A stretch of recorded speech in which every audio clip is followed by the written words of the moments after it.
आज हमने आप लोगों को दोबारा यहाँ पे रिक्वेस्ट करी है कि आप अपना कीमती समय निकाल के हाँ कौन है हेलो दोबारा रिपीट करें। आज हमने दोबारा आप सब लोगों को रिक्वेस्ट करी है कि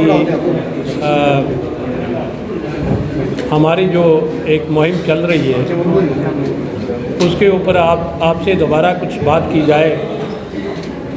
और जो हमने इन दिनों रिक्वेस्ट करी है गवर्नमेंट से, अपनी यूटी गवर्नमेंट से and central governments doctor Jatinder Singh ji से, उसके बारे में हम आपको पूरा तफसील में बताएंगे कि आज की स्थिति हमारी क्या है।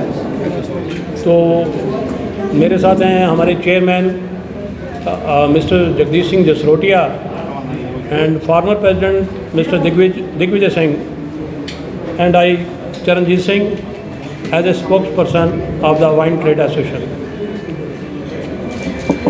आज ये जो प्रेस कॉन्फ्रेंस है, इसमें हमने जब से ये ड्राफ्ट पॉलिसी आई है उसके ऊपर हमने ये अपना प्रोटेस्ट जो है दिखाया है, क्योंकि इसमें हमारे लोग जो हैं वो कहीं फॉल नहीं करते।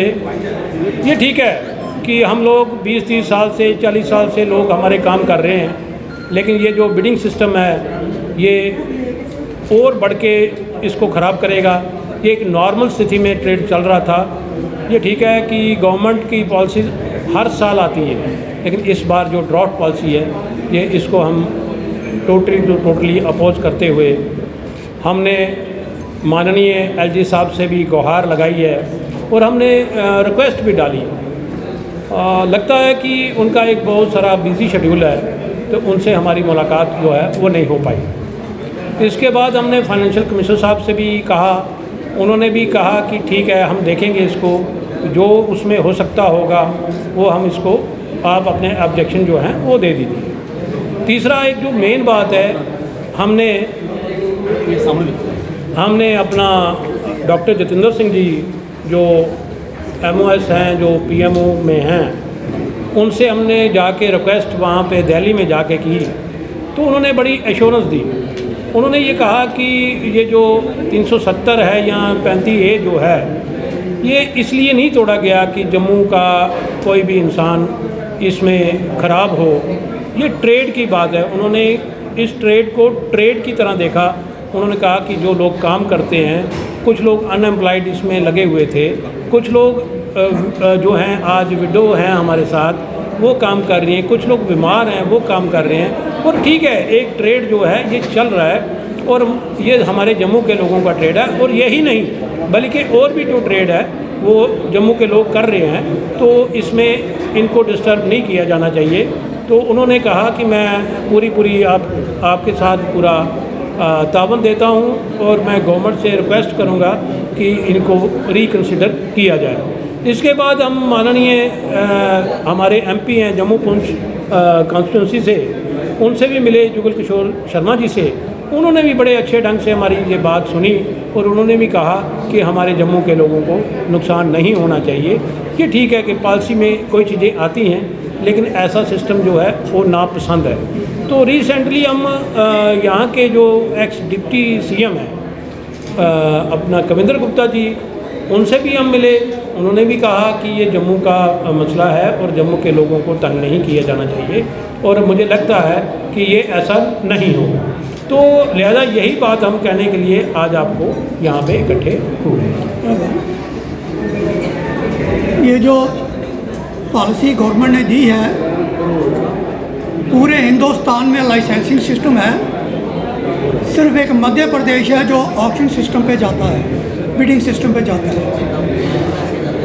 जम्मू कश्मीर की जो पॉलिसी लाइसेंसिंग पॉलिसी थी, पूरे हिंदुस्तान की जो स्टेट्स थी उन्होंने इसको अडॉप्ट किया, क्योंकि ये बड़ी ट्रांसपेरेंस थी और इसमें एम्प्लॉयमेंट जनरेशन के ज़्यादा चांसेस थे। ये जो ड्राफ्ट पॉलिसी दी है गवर्नमेंट ने, ये पॉलिसी लेके हम सभी पॉलिटिकल पार्टीज़ के जो नेता हैं उनके पास भी गए, जितनी भी ट्रेड्स ऑर्गेनाइजेशन है जम्मू कश्मीर के अंदर हम उनके पास भी गए और ये पॉलिसी उनके सामने रखी। सब ने यही एक बात कही है, ये जो पॉलिसी है ये जम्मू के ट्रेड के लिए अच्छी पॉलिसी नहीं है। इस पॉलिसी की वजह से ये पूरा का पूरा ट्रेड जो है ये बिल्कुल ख़त्म हो जाएगा। इसमें सिर्फ जो रिटेल लाइसेंसी हैं सिर्फ वो ही नहीं बल्कि होलसेलर हमारे डिस्टिलरी के ये सभी उससे इफ़ेक्ट करेंगे। सारा बिजनेस ये पूरा ट्रेड है, पूरे का पूरा ट्रेड जो है वो ख़त्म हो जाएगा। इसलिए हमने इस पॉलिसी को पूरा सिरे से खारिज कर दिया है। हम ये पॉलिसी मंजूर नहीं है। हम गवर्नमेंट के आगे ये बार बार गुहार लगा रहे हैं कि ऐसा कोई स्टेप मत लीजिए जिससे किसी का रोज़गार छिन जाए और जो कम से कम 30,000 डायरेक्ट इनडायरेक्ट लोग जो जुड़े हुए हैं स्टेट के साथ वो कहीं बेरोज़गार ना हो जाए। यही हमारी गुहार है सरकार के आगे कि इस पॉलिसी के ऊपर दोबारा सोच विचार किया जाए।